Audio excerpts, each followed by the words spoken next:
They use the term freaking find it. Yeah. So it's in there. It's clearly in there. It's a legal phrase.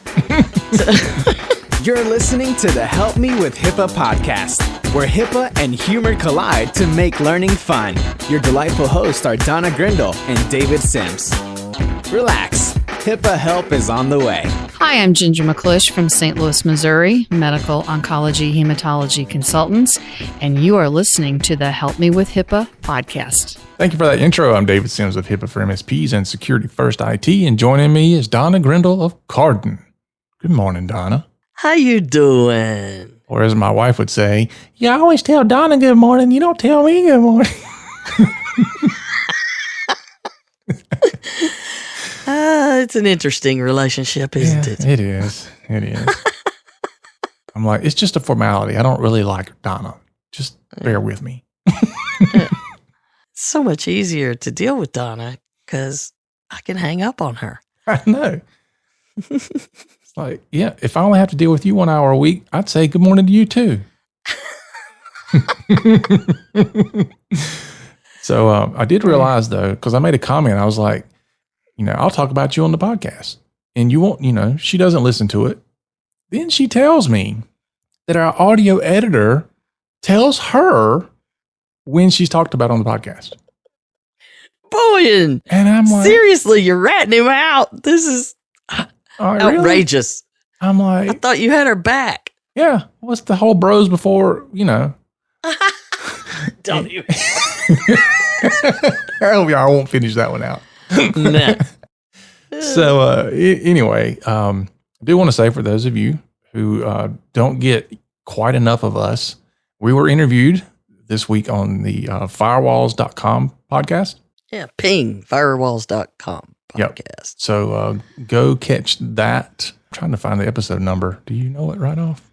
No, but I've got it coming out on our social media feed. So, and if you're not, following me or Carden or Help Me with HIPAA on social media, you're missing out. Yeah. We're tweeting and we're on LinkedIn and we're on Facebook. So, I ain't got time to do much more, but maybe later. Find one of those.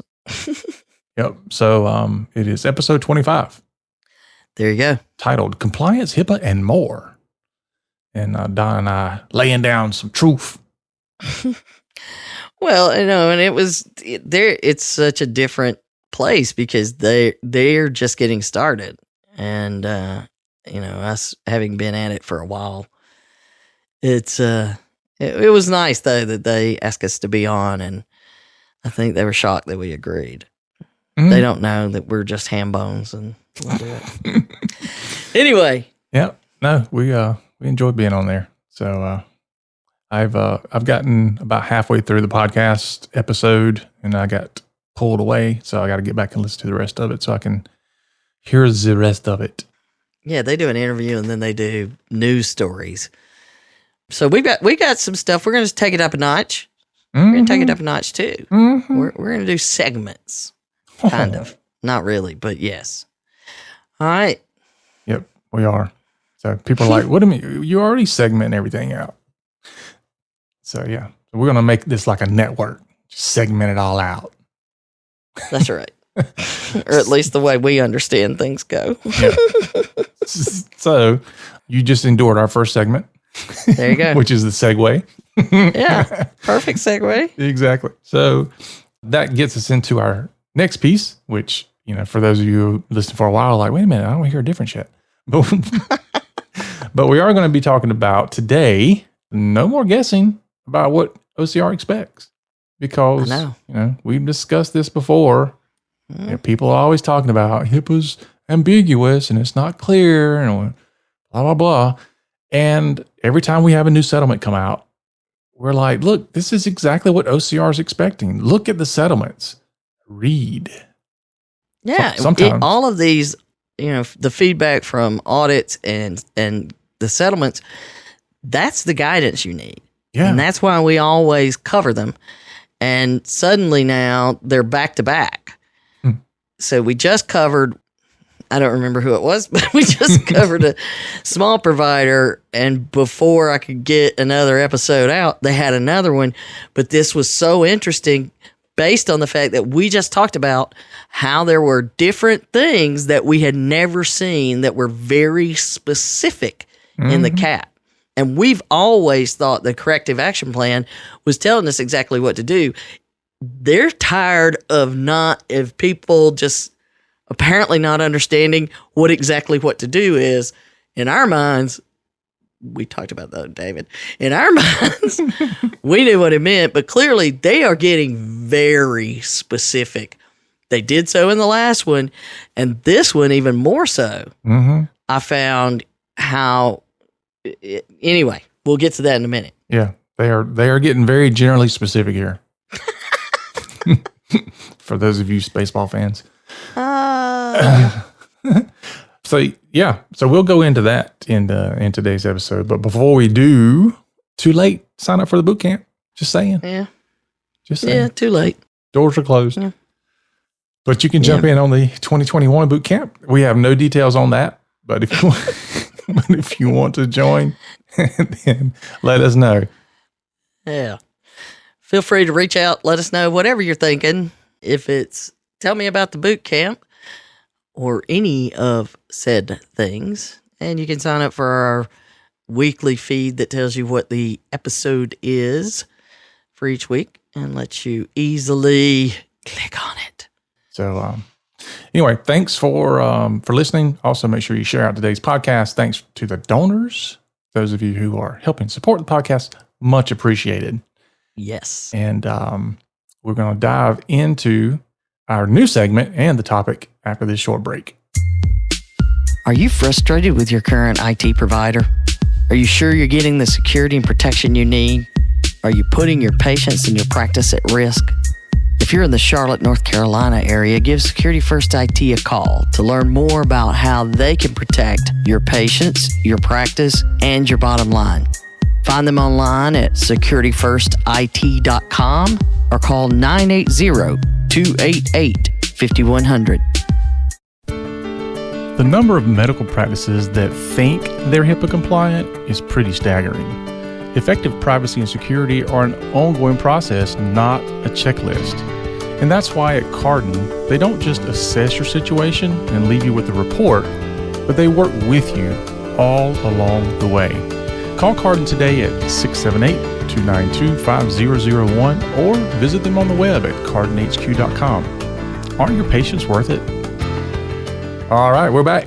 And I want to introduce this new segment. It's going to be the first time I introduce it, so listen carefully. Let me give some background on this. So we often have times where, actually, I think it's every single week, we have times where Donna and I are sending things back and forth to each other and it's usually things we're reading that people are posting. And it's like, what in the world? Usually it's followed by an OMG or whatever. So we're like, you know what? We got to create a new segment. So we're going to call it HIPAA Say What? Is what we're going to call it. And so we're going to introduce the segment each week by going, say what? And so when you hear that, you know that we are going into the HIPAA Say What segment. So, at least we think we're funny. Yeah, we do. So let's get rolling here. So you had an email. Do you want to go do the email first or you want to do it last? Oh, no, we can do it first because it's certainly one of those say what moments. And it was sent to us by Ken, who is a supporter, a listener, and he's always, it's great when he sends us stuff because I can't keep up with all of it. And so all the help that we can get is great, especially because it's great stuff. So apparently this guy is an author and he is also claiming to be a HIPAA expert because he's on an American Airlines flight. And of course, it's the whole I'm not going to use a mask because I have medical issues and HIPAA's being violated because the pilot said, "What's your medical issue?" And he posts this whole video on Instagram saying, that people on plane are tripping out and the captain just announced he's going to look up all the rules regarding all of this stuff, but they delay the flight, and he is saying in his post, and they have it on video, where he is very proudly saying they cannot violate your HIPAA, and then he puts into the text, the Health Insurance Portability and Accountability Act rights as an American, and ask you anything about your medical issue. So for all the people on the plane that may want to go off because they don't feel safe, then get the heck off. I'm staying right here. And he's laughing, but he's claiming that, HIPAA is why I can do this. And, but needless to say, he goes on about, I may want to protect my privacy and not give information. I am certainly able to do that without breaking HIPAA. So even people who are talking about HIPAA say that they're not violating HIPAA by asking you. And anyway, yet again, here's HIPAA into the whole mask thing. Shut up. HIPAA ain't got nothing to do with it. We're going to change the episode to shut up. Yeah. HIPAA say what? Yeah.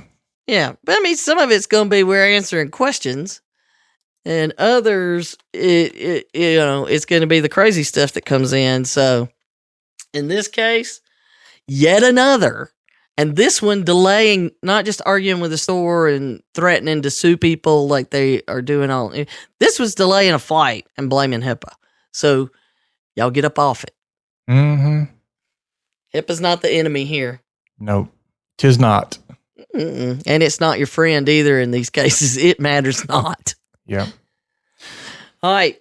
So that leads us to our next one, which, I felt sorry for this guy. So we felt sad when he said this. So, I get an email from the HIPAA for MSP's contact page, and it's a guy that he runs a cleaning business.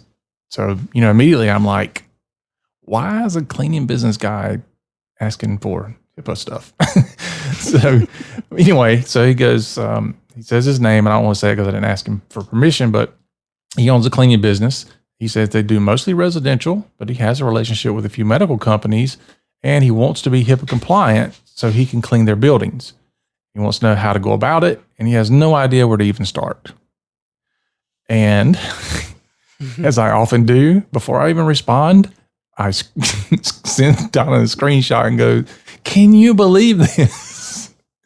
Because I know, and just to add a little bit more to the story, is I emailed the guy back and I was like, "Well, what makes you think that HIPAA applies to you?" And he said, because I was told by the medical offices that I needed to do this in order to provide services to them, which is exactly what I thought he'd say. Exactly. And I'm like, oh, Mm-hmm. Anyway, so let's address this real quick, because for those who have medical offices and cleaning crews, let's clear up some misconceptions. Yes, big time. They're big time misconceptions. All right. What's the definition of a business associate? Do we know? Some people don't know. But yeah, if somebody's doing work with your PHI, and it has to fall into one of a few categories, right? They have to cremate it, which means it's an acronym now, y'all. Don't go looking for people who cremate PHI. They have to create it, they have to receive it, they have to maintain it, or they have to transmit it. Okay? Exactly. So cleaning company, are they creating PHI? Oh, no, not to do their job. No. Okay. Are they maintaining PHI? No, not in order to do their job. No. Are they receiving PHI? No. I would not be handing it to them. It is not part of their job for me to give them PHI. And lastly, are they transmitting PHI? Well, generally, they don't do cleaning electronically. All right. So I'm just gonna leave that one out. And they're not shredding documents, right? No. They're never taking possession. In order to do their job, they do not require access to or possession of PHI. Okay, but Donna, when this cleaning company is in there, they are exposed to PHI because it's up on the screen. It's on paperwork that's sitting in front of them while they're cleaning stuff up. So they are exposed to PHI, Donna. Does that not make them a business associate? Exposure alone does not make you a business associate. Number one, that should be considered incidental exposure. But more importantly, this is why you have clean desk and screen log-offs and all of these other things, because you shouldn't be allowing it that if you've walked completely away and gone home, that someone could just walk up and look at PHI. Mm-hmm. So that's on you. And it's as simple as turn everything over on the desk, because the cleaning people don't touch the desk. Everybody knows that. Right. They don't touch your desk. They do the public areas. They do the carpet or the floor, and they do the trash. Mm-hmm. So it's on you if they're exposed, and it is an incidental exposure. Now, just to clear things up, because I saw one response which read something to the effect of, if I have the screens where they don't log off, then they have to sign a business associate agreement. But if I log the screens off, then they're no longer a business associate. Which I was like, say what? That is not true. It is your responsibility to make sure that if you are not in the building or in the room, that people cannot get to PHI. It's not just your cleaning company that you would have to worry about. It's everybody. So that is on you. And a business associate agreement, it only applies if in order to do their job, they need access to your PHI. And in order to do their job, they do not need access. And if you're choosing to give it to them in that manner, that's on you. Correct. There you go.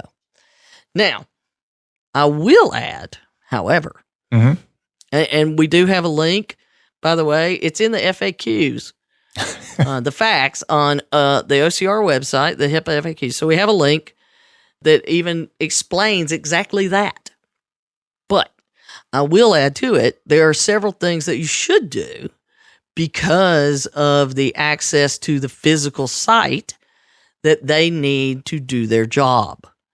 Number one, obviously you need to have an agreement that goes above and beyond what a normal cleaning company agreement would be. You need to say, look, you would have the potential for exposure to classified, highly confidential information. I need you to commit that you're going to train your staff that they are not allowed to look at any information they may stumble upon, that they should not do anything with the computers or the technology, blah, blah, blah. Put that in there. And then you write a policy, because I know of multiple cases where people had to go dumpster diving because they would put these little shredding boxes next to their desk, or they would put a shredding box somewhere that said, shred, do not throw away. And then guess what? People that would come in and work for the cleaning crew, I'm just saying, you often get people who are just starting out. Mm-hmm. And they may not speak English. You're not the boss of me. Don't even start. So we've had cases where it's clearly said, do not throw away. But the new kid that came in didn't speak English very well, and he couldn't read that. So he just threw it away. Mm-hmm. So you've got to put some rules in place. They can't touch the technology. You don't want them putting, anything near the technology. If they do, then the cleaning company is going to be responsible for the damage they did to the technology. They have to train their people not to do X, Y, and Z. They have to train their people to not throw things away that we've marked that is not trash. But anyway, you got to deal with all of those issues, but that's on you. So there you go. Mm-hmm. That's on you. Where about you, Steph? Where about you, Steph? All right. Hopefully we cleared that up because that keeps coming back around. Good grief. Mm-hmm. So anyway, to the person who sent that in, hope that helps. And, I did respond back to him in the email, but I wanted to add this to the show because, I want the people who are hiring these companies to understand what they can and can't do. Exactly. All right. So that brings us to yet another crazy post for our Say What segment. And, we probably won't have this many every time, but anyway, so I'm in an IT forum and I'm reading people asking questions about HIPAA and all this good stuff. And of course, there are plenty of, certified online experts everywhere, whether it's Facebook or otherwise. There's always the experts. So anyway, I'm looking at this forum and here's what I read. Somebody's asking questions about doing business with a dentist. And so they're looking at the dental offices. And so somebody responds with, when it comes to HIPAA, the biggest obstacle you'll face is the effect that compliance has on their workflow and therefore their bottom line. Due to the nature of operations, hygienists, assistants, and doctors often bounce from room to room with frequency, thus making the, quote unquote, each user must have their own unique username and complex password with a 15-minute screen auto lock, a serious disruption. Not many offices are on board with that level of requirement. So a liability waiver would definitely be a consideration. Now, there are so many problems with that paragraph. Yes. And, I say this a lot. This is from an IT company person that does business with dental offices, and they claim to know HIPAA, probably inside and out.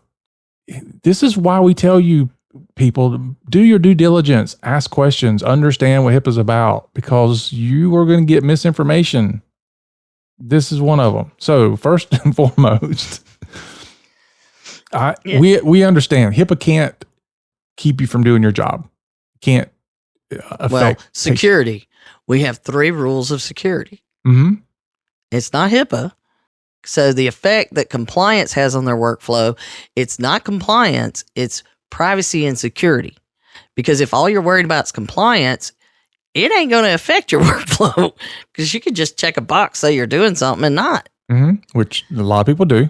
So it's actually implementing privacy and security controls can impact you if you don't take the time to consider how you can make things work and still be secure and still respect privacy. And It's simple stuff. Mm-hmm. So 3 rules of security. Number 1, security is not convenient. Yeah. Realize that up front and that'll help you. Yeah. Just you're not going to be, if it were convenient, you wouldn't have a key to your house. You wouldn't have to take the keys out of your car. You would be like where I grew up. Every door was open and all the cars and the tractors and everything, the keys were in it. In fact, people get mad if you took the keys out because I need that car. Just straight wire it and leave it that way. Right? So it's not convenient, mm-hmm. period. And the more security you add, the less convenient it will be, period. We know this. This is the outside of cybersecurity. Same thing. Number 2, it's not optional. Just because it's inconvenient doesn't mean you don't have to do it. Mm-hmm. But the 3rd rule is the one everybody forgets. Which is? They either stop at the first one and just don't do it, and skip the second one. The second one is not optional. The 3rd one is it cannot impact your ability to do your job effectively. Right. So we have to find solutions that solve those problems. We have to create a balance between all 3 of those items. That's the triangle that you're trying to balance perfectly on a very fine needle. Mm-hmm. It is like spinning plates in the air. Exactly. All right. So here's the other thing in this. Yes, HIPAA does require that each user had their own unique credentials. Check. There is nothing in there that says you have to have a 15-minute screen auto lock. It says you have to do auto lock at some way, but you're supposed to auto log off or auto something. But you know what? You and I both have little security keys that let us do things immediately. Mm-hmm. You just tap something, and they are not hugely expensive. No. We talk very often about the guys at Gatekeeper, and we love their tools. They're not super expensive. They're priced right, and they're fun. They, so I still use one on my desktop because I like the convenience of it. Mm-hmm. And I got a really long password, and it immediately goes off. But when I come near it with the key, I can quickly get in, and when I leave, it quickly shuts off. Yeah. There are ways to fix the problem. Right. And this is one of those things where you're looking at security and saying, I understand security has to be there and it has to be at this certain level, but what can I do to have the security and have the convenience? And sometimes they coexist. Yeah, it can happen, but you have to do it. And just to say, and the last little bit here is a liability waiver. That depends on what you're up to. Yeah. So first off, if my client decides they don't want passwords, I have no liability in that. Mm-mm. Right? That's their business decision if that's what they want. Now, I understand from an IT owner's perspective, I kind of want some documentation. Mm-hmm. And so some people look at that and go, well, I had them sign that waiver because I want documentation. And if that's what you're trying to shoot for, then okay, it can work for that, but it's not going to save you in court. No. The other aspect of it is you can't waive what HIPAA requires. Okay. Now that's not what I'm gathering from this paragraph this person put in here, but I want to say this up front is that you can't come in and say, I understand that HIPAA requires this, but if I can just sign a waiver, then I can ignore it. Mm-hmm. That's not how it works. Yeah, and to say I think in this as I'm reading it is it's somebody who doesn't know all the ins and outs and what you have to do, and they're just used to people say they come in and say this is how you have to do it to meet HIPAA, period, and they don't try to create that middle. So then their answer is, I'm going to need you to sign this waiver. You're electing not to do security. Mm-hmm. Yeah. And understand too that when you're dealing with IT, and I'm going to say 99% or maybe more of your IT providers out there that are even remotely involved with HIPAA, most of them only deal with the technical safeguards of the security rule, which is a super, super small piece of HIPAA. Right. Yeah. Because they might know some of the other parts of the security rule, the physical safeguards and administrative. But even if they are a trusted HIPAA expert, an advisor, you want to ask where'd they get their training? Mm-hmm. Where do they learn their information? If they went to the HIPAA Bootcamp, you got something going on because they run into something they're going to ask us. Mm-hmm. But if, I've just been at it for a long time. I've read it front to back. Yeah, there you go. So anyway. Yeah, I mean, even these people that are doing this day in and day out often have questions about certain nuances. So for people who aren't doing this day in and day out, you really have to understand that most of what they're getting from what they're hearing other people say, which is why we're doing this segment. Like, these are misinformation things that are being spouted out all over the internet as if they were the actual truth. So we're trying to, the whole point of this podcast, other than the fact that me and Donna just want to talk to each other, is to educate and to let people know that this is the things you're supposed to be doing and how you're supposed to be doing it. And these are myths that are out there that we need to debunk. And so that's why we got HIPAA say what? Say what? All right. Any more on the HIPAA Say What segment? Not right now. We got it kind of full up. We got another question that came in, but we ain't got time for that because we got to talk about this cap that has got some really interesting stuff in it. Yep. So, all right. So let's dive into it. So no more guessing what OCR expects, right? Well, every time a new settlement comes out, you better read it because it's very specific right now. Mm-hmm. Yeah. So it's pretty awesome. As long as they keep doing this, everybody that, says they don't know what to do, just read the last two. Yeah. I think there's a lot. They're getting tired of the whole, it's ambiguous and doesn't make a lot of sense. And you have to read between the lines. I think they're getting tired of hearing that. So. Well, or they're getting tired of the fact, that review loop that they all have is that you create this and then we review it. And you create and then you update it and then we review it. That loop must be taking a long time because people don't know what to do. So they're just skipping a lot of the review and being very specific because they're learning. They're having to train people how to do it. Mm-hmm.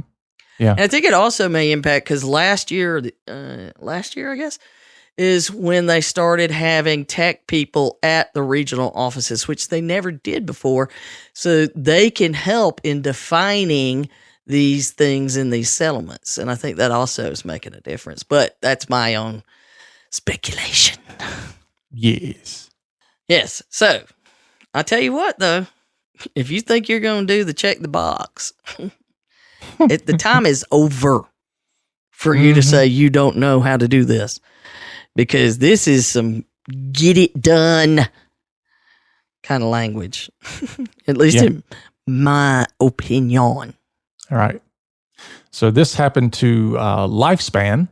Yes. Which is a covered entity that's also a nonprofit health system in Rhode Island. Mm-hmm. And so they're set up as an affiliated covered entity, or what we call an ACE. ACE. Yeah. And it's, it's a bit tricky in and of itself, right? Well, everybody's doing all these legal ramblings of how their businesses are set up and who controls things legally. An ACE allows you to set up a group, but everybody's still independently owned, yet you can then utilize the same notice of privacy practices, the same policies and procedures, but there's a common ownership or there's common control across all those entities. Mm-hmm.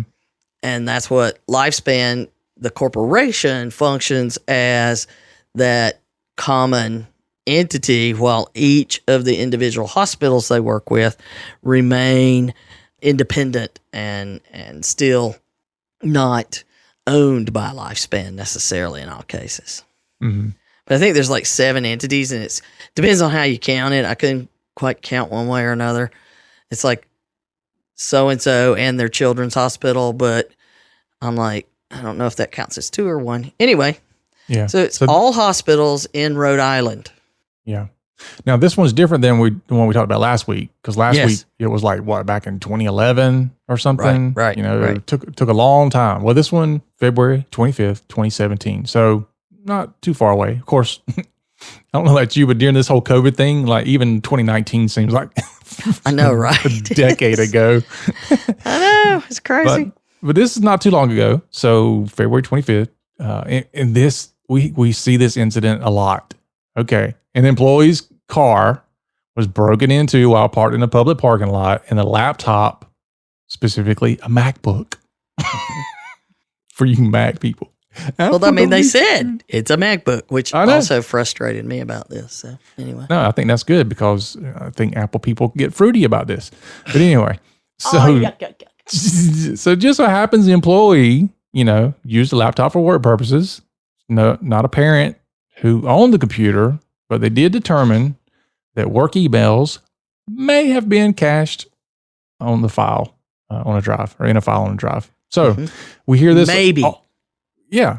We hear this often, though, because stolen or lost laptops or mobile devices tends to be the number one way that breaches end up getting reported a lot of times. Well, it was prior to like 2016. It was number one. And, the frustrating part is all you have to do is encrypt your devices, and this is not a problem. I know. And on the Apple devices, when you set them up, you have the option to encrypt. I mean, it's like no-brainer. It's not complicated. It doesn't. It's nowhere near like encrypting a Windows device. So you really, if you have a MacBook, you really have no real excuse for not having it encrypted, is in my humble opinion. But does the MacBook ask you that when you're doing the initial setup? There's something about it. I can't remember because it's been a while since I set one up. Go wipe yours today. That's I fine. know, right? Well, on Windows now, obviously BitLocker, the Windows encryption tool. It asks you. Yeah. It's there. So now used to there was a whole, are you using the professional version of Windows to get it? And so, you still have that piece, but if you're in business, you should be using a business grade machine. Right. And if you're using a business grade machine, it should have Windows 10 Pro on it. So that comes with your BitLocker. So it's already included. Here's the caveat. Mm-hmm. This wasn't owned by the company. It's pretty clear. Right. And now we got all these people using their computers at home. Mm-hmm.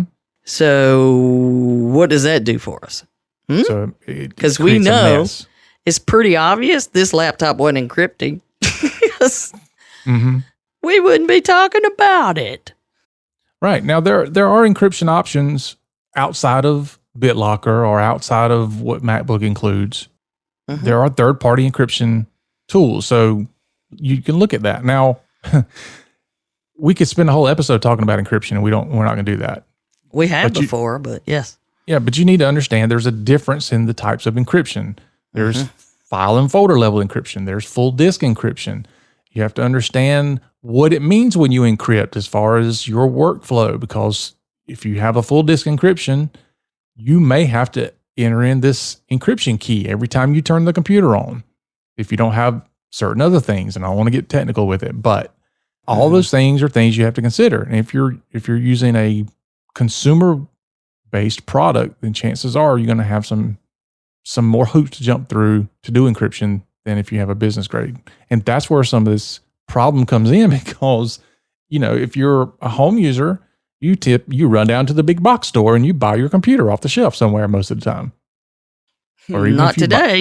You're going to order it from somewhere.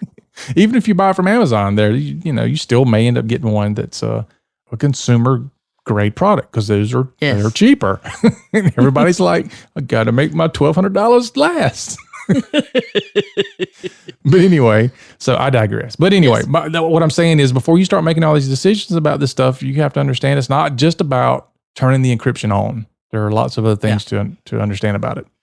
So what was Roger's, because this is where we always know, the OCR director, in every single one, the OCR director does a quote in the press release going back, anyone I've ever read, and you read that to see the point they're trying to get across. Yep. So Roger says, laptops, cell phones, and other mobile devices are stolen every day. That's a hard reality. Covered entities can best protect their patients' data by encrypting mobile devices to thwart identity thieves. Yeah. There you go. Yep. So what did he say? He said encrypt. Yeah. But wait a minute, Donna. Encryption is not required. It is addressable. It's an addressable thing. So well, they're clearing that up in this. Yeah. They're clearing it up. They're addressing it. Yeah. It's addressable. They're addressing it. They're telling you how you need to address it. Yeah, it needs to be encrypted. Oh, if it moves, encrypt it. And this is not, now mobile devices, now he mentions laptop, cell phones, other mobile devices. This is where we talk about this a lot. Other mobile devices nowadays, oh my gosh, the list. All right. So when we get to, what did they do wrong? Surprisingly, the SRA isn't even mentioned. It appears that, that give them kudos. They didn't get nailed for not doing it. It might be the first time. Side, but on the they did. But on the flip side, apparently it identified things that then they didn't do. So it's not just check the box of doing it. It's actually having the plan and doing something about it. Go figure. Mm-hmm. Mm-hmm. So their list of things, the findings and violations, Mm-hmm. they did not implement policies and procedures to encrypt all devices used for work purposes. Note that it says used for work purposes. We just talked about this wasn't a company-owned device. Mm-hmm. They did not implement policies and procedures to track or inventory all devices that access the network or which contain EPHI. Mm-hmm. I have a story about that in just a second. They did not have the proper business associate agreements in place between the Lifespan Corporation and the Lifespan healthcare provider affiliates that are members of the ACE. So they didn't even set it up properly. From a HIPAA perspective, they didn't have any of those liability contracts that we just talked about. And then, of course, they impermissibly disclosed the BHI of 20,431 individuals on that laptop. So, the encryption showed up if they did a proper SRA, and it's like they didn't do it. So, yeah, the big headline, they paid $1 million, $1,040,000, which is a weird number, but, they calculate these based on what the civil money penalties are, and then they offer you, here's what we can charge you. This is our findings, and these are the civil money penalties. But if you don't want to pay that, you can choose to settle with us, follow these things, and pay this amount. And that's what these settlements are. So when everybody's like, they paid this fine. No, they didn't. This is their way out of paying the fine. This is their, we're going to settle this right now so that we don't have to pay the fine. Mm-hmm. It's very rare. There's only a handful of cases where they pay the fine. But this is when it got interesting. And it always does, is the corrective action plan. Mm-hmm. So you see them pay a dollar amount, and then they go to corrective action plan, 2-year corrective action plan. Yep. Which we mentioned last week that there's a reason why it's always 2 years. Yeah. We always say that it takes people about 2 years. When you start working with us 2 years from now, you'll be like, this is not as bad now as it was in the beginning. I know. Mm-hmm. So at any rate, what had happened was they put together this cap. Oh, and let me tell you real quick the thing about not inventorying devices. So Carla is she does coaching, which that I'm really glad they like doing that work. But we had a client who on their list of things that there were 2 hard drives, 2 network attached hard drives on the list, couldn't be accounted for. And she was just relentless. And the answer, people were like, well, they're not attached to the network anymore. That does not mean it's okay. Do you know if they were encrypted? Do you know what's on them? No one knew that. She says, we have to find them. So she has been relentlessly nagging them in every coaching call to find these devices. And she's good at that. Oh, yeah. Trust me about the nagging thing. I know. Let's don't go there any further. But yeah, you've already stuck your foot in your mouth. I know. I'm already there. Anyway, so her approach here finally paid off, and they found the devices, which, by the way, were not encrypted, and they had backups of the EHR on them.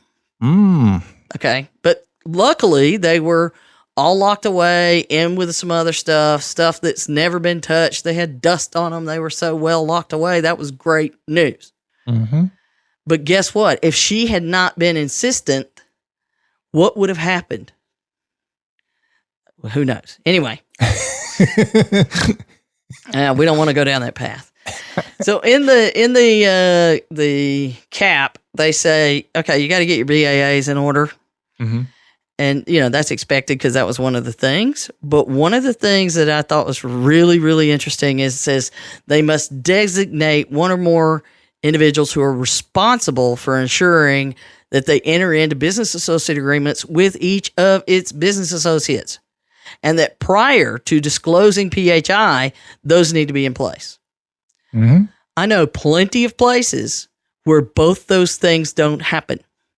That they expose PHI and then they go, oh, did anybody get a BAA? Because it finally makes it down to the person responsible for BAAs. Or there is nobody responsible. Everybody just assumes somebody will figure it out.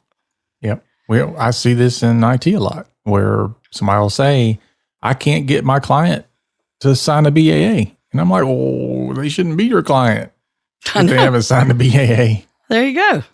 Because you're not doing the work without one because you're just as liable. Yeah. So if someone must be responsible for making sure those are in place in your organization, plus done prior to giving them PHI, and I can tell you that's happening wrong everywhere today, all over the place.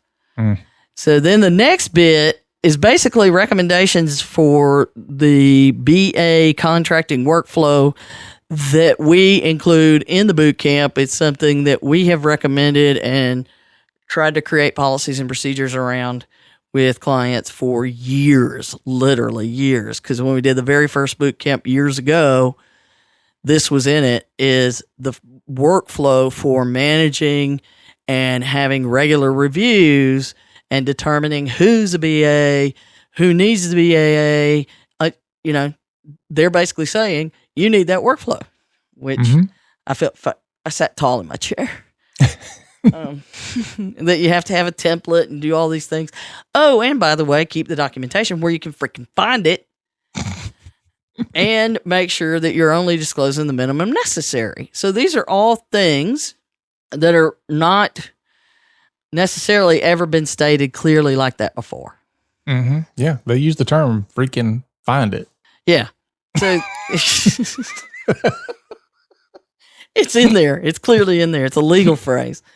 So, and this stuff, it may be news to some people, but to us, we can blow on by it because it's all the same stuff. They do point out that they have 60 days to complete policies and procedures around all of this and show it to HHS for review. But once it's approved, they have 30 days to then give them an account of the BAAs between the corporation and all of the different ACE members with the name, description, and date those services began. Makes me wonder what's going to happen on the flip side. And then they want a copy of all those agreements proving it has been done. All the times that we say you have to prove it. I'm not saying, I'm just saying it actually says you need to prove it. And then you get to the encryption part, and this is where it starts to get really interesting and very specific because, we took a stance a long time ago. Look, if it moves, encrypt it. At least start there. Right? And then we figure everything else after that. So this was within 90 days. 90 days. They shall. We talked about that last week. Shall provide proof of encryption and access controls by submitting to HHS a written report or reports regarding the status of encryption of lifespan devices and update on their network access control report, which shall consist of. So first of all, they got 90 days to get all this done. We both know that can be complicated in an organization this size. But Donna, that is proprietary information. Whether or not you do encryption, yes, I know. But here's the thing that has to go on their report, which, just thinking about the concept of all those endpoints, having to find them, evaluate them, determine, just in general, think about that. But then they get a lot more specific on what needs to be on that report. So when you read this, did you go, hey, no big deal? I was like, ooh, spreadsheet. Big one. Yeah, a real big one. I know, right? Total number of devices and equipment, including but not limited to, which is also known as freaking find it. The error thing, that's what it says. Error thing.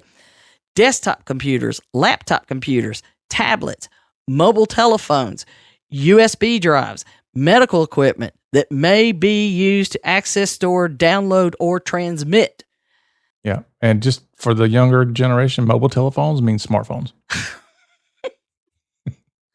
Apparently, you also have to check flip phones. So it has to have that on there. So all the devices have to be accounted for. Remember where we talked about this before? Mm-hmm. It's not just some. But then it says the total number of covered electronic media, quote, that's in caps, so that means it's a thing. Mm-hmm. It's a noun. That are encrypted as of the date of the encryption report, as well as evidence of such encryption. Mm-hmm. You mean I gotta prove it? I can't just say it? I know. Then any that are not encrypted as of the date of the encryption report, they have to show a plan to encrypt it or a description of why encrypting it is not reasonable or appropriate, and the compensating alternative measures implemented, which is what addressable means. Yeah. Addressable means I ain't got to do it. And then, no, it's not what it means. That's what I always say. It's not, you can't go naked to the party. You just don't have to have the little black dress. So an updated report on how Lifespan is controlling access to their network. Additionally, the report should indicate what network access controls have been implemented and any pending updates to their access control policies and procedures. All of that in 90 days. Wow. But then, wait, there's more. I get to say that several times in here. It defines how the report, quote, may be described and organized by category. Well, I'm not sure why they didn't say shall, because then they proceed to say exactly what you're going to do with the categories. So it says, shall document the encryption solution used. Hello. Getting deeper now. Mm-hmm. For example, native or third-party product, just like you mentioned, including the version number of the solution, as well as the encryption algorithm ciphers the solution is configured to use, and evidence of the encryption, which may be provided in the form of a screenshot, which we have said this many times, and people are like, well, what am I going to do with those? It's a screenshot. You store it electronically with the other documentation. Yeah. Screenshot that demonstrates encryption for a particular category, a copy of the license for the encryption software deployed on a particular category, or other reasonable means of demonstrating that they are encrypted. Mm-hmm. They ain't playing. Mm-mm. They ain't playing. But wait, there's more. They shall. So may was mentioned that one time. Shall, and it's probably just somebody missed that may. I was going to say it's a typo. Shall provide an update to HHS regarding its encryption status, which shall include the status of the encryption as expected, but the report must include. All right? Mm-hmm. Okay. Here we go. Supporting evidence of a mobile device management solution. Hello, that wakes up everybody. Mm-hmm. We did an episode about that. It was a long time ago, but we did talk about it. Yeah. Mobile device management solution that will ensure all, and this is another part, Lifespan owned and personally owned mobile devices. And then in parentheses, tablets, smartphones, and other mobile devices that are personally owned or owned by the company. Mm-hmm. I have to have an MDM on it. So all those personal devices that people use and they don't want you to be able to wipe it or any of those things. Mm-hmm. Companies got to get back to buying you a phone is, the way it's going to have to be. This is my phone. You ain't getting no access to it. I know, really. I love it that when we put the monitoring tools on it and everybody's like, I don't want you looking at my stuff. I don't want you looking at. Trust me, I ain't got time to look at your stuff and where you go. And now I really don't want to. We know you look at porn. So then they have to say that access, all of them that access EPHI on the secure network are encrypted. Mm-hmm. Okay. Except for any devices granted exceptions to the encryption requirement. If you are granted exceptions, then to any mobile devices, you provide reasonable compensating control evidence that it has been implemented. And you will complete the initial deployment of an MDM solution, mobile device management solution, within 120 days. Bam. I ain't lying. Yeah. Put a nail in it. So there you go. They're also supposed to show that they periodically test the effectiveness of the encryption solution on all the devices on their secure wired network, which a deployment of that solution on the wireless network within 120 days as well. So there you go. Yeah, and that brings up in and of itself a big issue. This is almost like the whole backup conversation we have. Like, yeah, I've got backups. Great. Have you tested the recovery process of the back? No, we've never tested them. Exactly. Well, then how do you know they work? You pay for restore. When you said that, I was like, brilliant. Yeah. You don't it's the only pay for time I backup. said that, but yeah, I did. It's been twice. So yeah, you're paying for the ability to recover, not the ability to back up. And the same thing with encryption. You're not paying for the encryption just to happen. You're paying for the encryption to work. And the only way to know if it's working is to test it. Just because you see it says encryption activated. I mean, yeah, theoretically it should work, but did you test it? No. No, because it takes a little bit of time and money to test it. Well, also, do you know what that encryption uses? What algorithm or something like that? You know, I always know, is this FIPS 140-2? You know, is it 256, 128? Blowfish. There you go. All right, so we're running out of time, so we'll have to move these other things to the next episode. But just note, they ain't playing no more. Take the information from the last one, take this information, put that together, and y'all better start talking about it. That's right. And I'm sure we'll have more caps and announcements coming down the pipe. Yeah, at the rate they're going. But again, you don't throw this down. You don't cram it down people's throats. You got to have the 3 rules. Yep. You got to show what's reasonable and appropriate. Yeah, this doesn't mean that every little office has to do MDM. I can see somebody walking in their office and slamming this thing down on somebody's desk and be like, we got to get HIPAA done this month. Right? Yeah, it's going to take a little bit. So get started. You know, we've been, 2 years now, I think we've been saying get started. Yeah. You know, or longer than that really, but we've been saying the whole Eat the Elephant thing since we came out with the whole action plan that people could download 2 or 3 years ago. We started it. And people still download that. Yeah. And William Price has now taken it and created a whole other cybersecurity calendar carving concept from it. But he always gives us credit. Yeah. Thanks, William. Yeah. Gives me credit because I made it. You did make it. He knows I made it. He didn't even ask. Look at him. All right. Anything else?